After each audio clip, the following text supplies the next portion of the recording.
Hello, my beautiful friends. So, I finished my retreat. It was that 7-day book thing. And it talked about a lot of different things, but the last sort of half of it is all about community. And the community that we're in, or the communities that we left, or the communities that we're seeking. And I thought that was a great topic to talk about.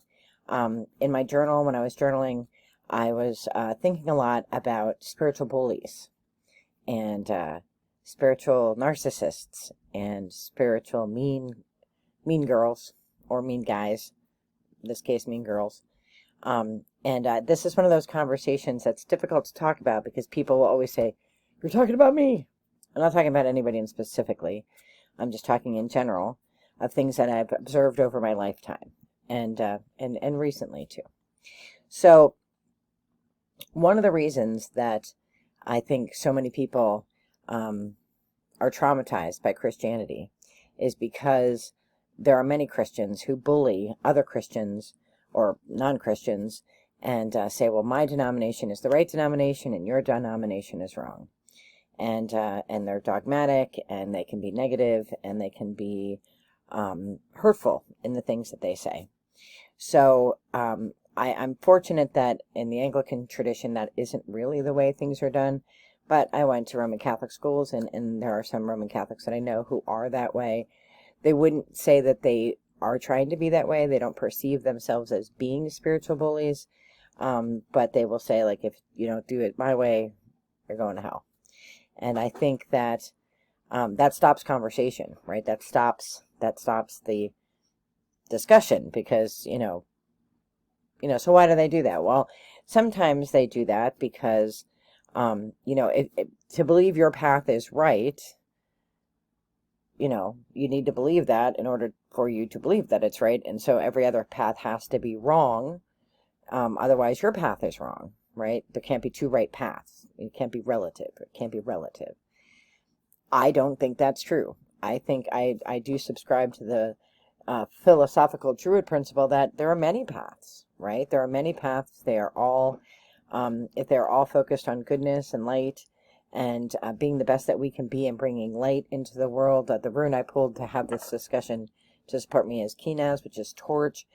If we're all trying to bring wisdom, light, and love into the world, you can call it whatever you want. You can call it Christianity. You can call it, Tootsie Rollology, whatever you want to call it. These are all paths, and we should support each other on our paths, whatever they are. And your path does not really impact my path, right? As long as no harm is being done and, there isn't illegal stuff happening, stuff that's morally wrong or ethically wrong, right? There are many paths. There are many ways to get to a destination.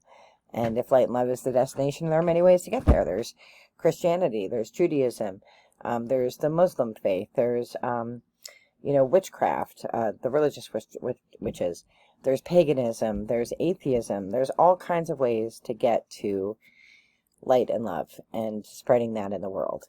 So, so I feel like, in Christianity, we have been guilty, some denominations, but some denominations are not guilty of that. And certainly individuals are guilty or not guilty of that. But I'm sure that is true in other faiths, right? I'm sure there are different kinds of, different kinds of Jewish folks, right? When I lived in New Jersey, I had a lot of different Jewish friends. They all were different kinds of, they practiced different kinds of Judaism. I know a lot of witches, and they all practice different kinds of witchcraft. Not all of them are Wiccan. Some of them are green witches and kitchen witches and all different kinds of witches. I know different kinds of pagans, Norse pagans, other kinds of pagans, whatever.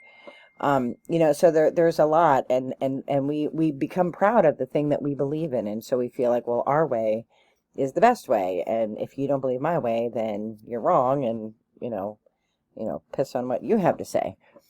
But it doesn't need to be that. It's not a competition, right? It's not a competition. And so, certainly my way isn't the right way. It might not be the right way for you. So it's okay, right? It's okay for us to have differing opinions, right? So the interesting thing when we talk about spiritual bullies is we often don't think we are that person. We don't think that we're the bully, right? We think the other person is the bully. But I mean, I do a lot of reflection to make sure that I'm not a bully, that I'm not telling people, well, you have to believe the way I believe or you're wrong. I try to cherish and honor everybody's traditions because, like with my Jewish friends, I love learning. My one friend, Maureen, she would come into my office and she would teach me a new Yiddish word every time she would come in. And my friend, a friend named Sherry, and she's a conservative Jewish woman, and she would teach me all about the plates, and then my other friend Toby, when her husband died, like I went, they said Shiva, and it was like amazing. I'd never seen anything like it.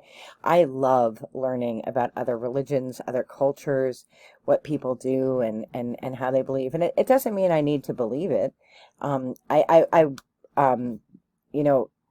I've had the benefit of being part of a mission community where our priest, Father Tom, has been so open and accepting, and he doesn't go and judge anybody. He just sits down and is who he is and says, I'm Christian and I believe in Christ and this is what I believe and what do you believe? I would love to hear about it. I would love to learn about it. And he doesn't push, so I came out of a tradition of people who don't push their religion onto other people. So I'm very grateful for that.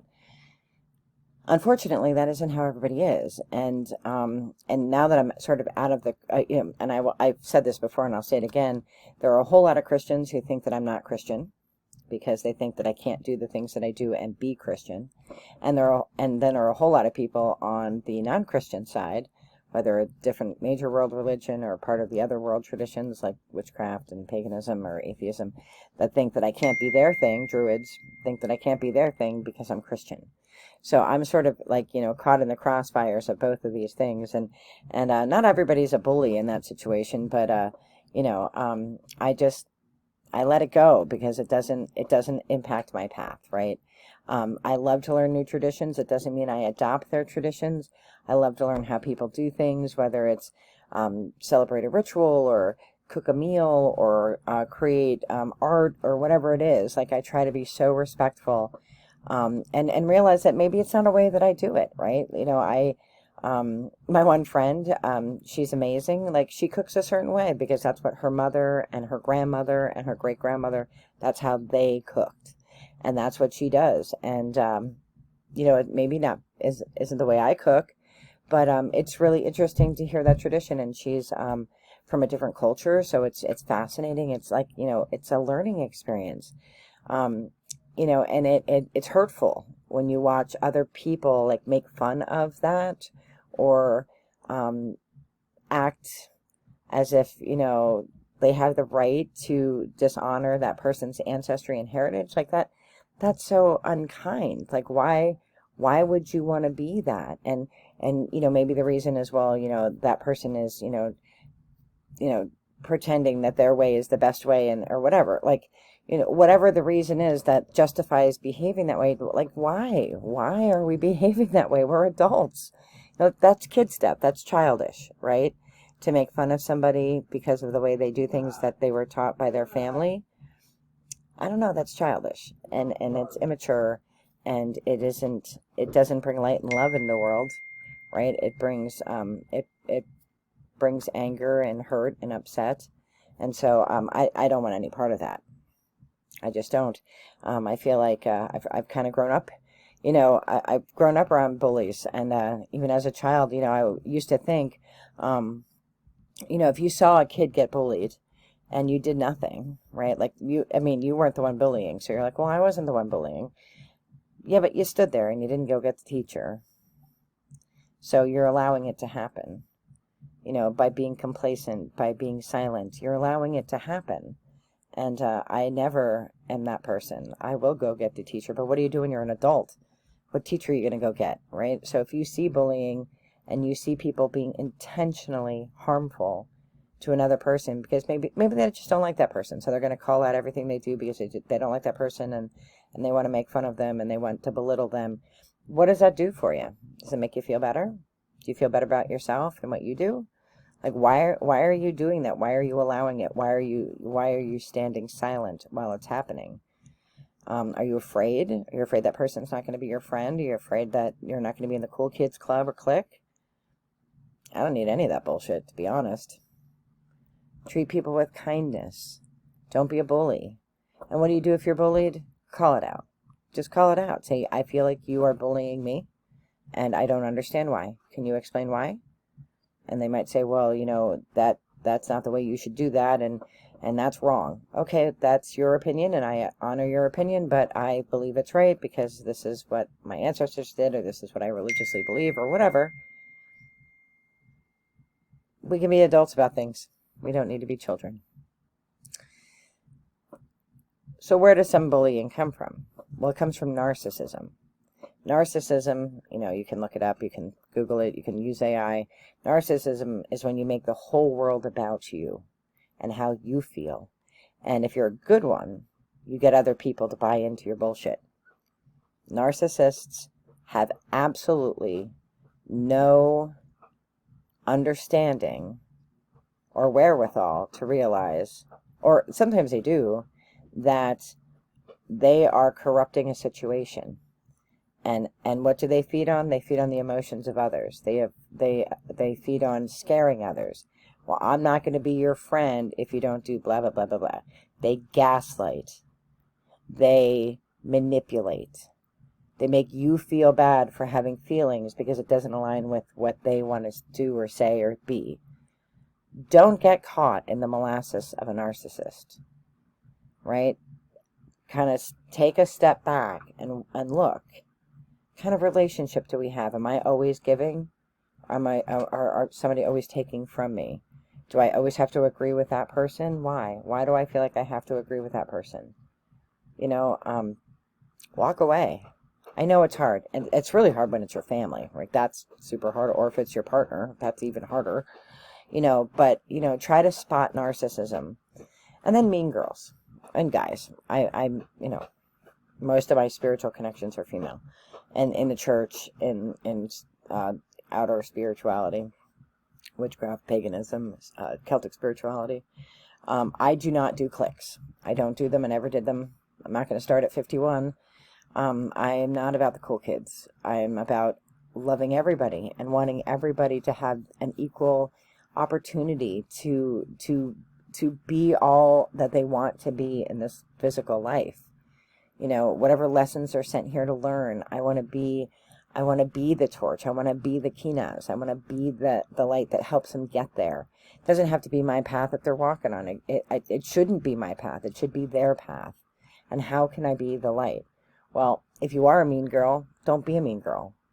If you are attracted to the mean girls because you think they're the cool kids, look at yourself. Look inside. Why? Do you need that? Why do you want that? And if you don't think you're a mean girl, but other people think you're a mean girl, figure out what the perception is. Why do people perceive you that way? Maybe you are a mean girl and you just don't realize it, right? So I am in this discussion of community that was in the retreat. It was like, who do you align with? Well, as I've said before in this channel, I don't feel like I really align with anybody, because the Christians want to kick me out and the spiritualists want to kick me out, and I'm kind of doing my own thing over here. And you know what? I'm okay with it. I'm okay with it because it's meaningful to me. The path that I'm on right now brings me meaning, and I value my relationship with Jesus. I value my relationship with Spirit, with my spirit guides. I value the rituals that I do. And I'm constantly learning new ones and replacing them as meaning, as I want meanings to be deeper or a change. And I'm okay with being a solo practitioner. Doesn't mean that anybody else's tradition is wrong. I honor everybody's traditions. I love learning about other cultures. I love learning about other ways to do things. Doesn't mean I have to do them. But it does mean that I have to be a responsible, kind human and be kind and not make fun of people that do things differently than me. It means I have a responsibility as a kind human to say, you know what, I don't like that person, so I'm just not going to be part of their energy, and I'm not going to allow them to be part of mine, and I am going to walk away. I'm going to be the bigger person. I'm not going to jab at them. I'm not going to take shots, pot shots. If I see my friends taking pot shots, I'm not going to laugh and think it's funny. I'm going to call my friend out and say that's not appropriate, right? Don't be a mean girl. Just don't do it. You know, and if you see people being mean girls, call them out on it. Say you're being a mean girl. Now, the thing you have to be careful of is not to use secondhand knowledge. Like if you personally witnessed the mean girlness or somebody being a narcissist, it doesn't matter if you point it out, they're never going to admit that they're a narcissist. But if they're being a bully or they're being a mean girl or mean guy, you can point it out, but only if you saw it, you know, because every story has two sides. So you want to make sure you hear both sides of a story before you make any judgment. So, you know, you want to hear, you know, and if you weren't there and you didn't see it, then you really can't comment on it, but you can be on the lookout for it again in the future. And you can kind of keep a hawk's eye, an eagle's eye view of what's going on. And surround yourself with people who bring meaning and joy and enrich your life. You know, shed the people that just bring nonsense, chaos, and you know, childish behavior. You are the custodian of your spiritual path, and you are the custodian of your joy. Don't let others rob that from you. Don't let others manipulate that away from you. Be in charge of you. I am wishing you all the very best in light and love, whatever path you're on. I hope that light shines brightly on it, and that you get to a place where you're right with whatever you believe. Take care. Bye-bye.